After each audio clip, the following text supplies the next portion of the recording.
In this video, I will be showing you how to change the default model location in LM Studio.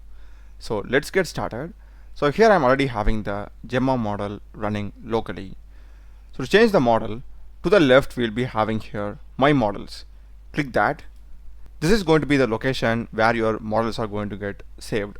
So I've just changed it, and here we will be having all the models installed. So just click on this three dots, and here we are having an option to change and also to open in the file explorer. So if I click that, and inside this the model will be present. So this is that particular path. Now to change it, go here, click the three dots, and if you want to reset to the default, you can do that.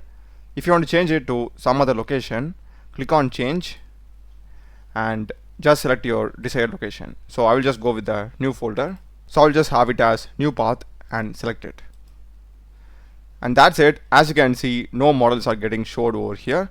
So what you can do is you can just go to the previous location, just cut this, okay? Make sure that you're cutting with LM Studio community folder, and go to your new location now and just paste it. It's done. And if I go to LM Studio, as you can see, so fast it has been reflected. Now every model that you install newly will be getting added to the new path, and you can simply start using it. Just go and put hi. Yes, it's working, but the model is present in a different location now. That's the video, guys. Do check the playlist of my channel. Done a lot of videos in programming and AI tools. Subscribe me. Thanks for watching.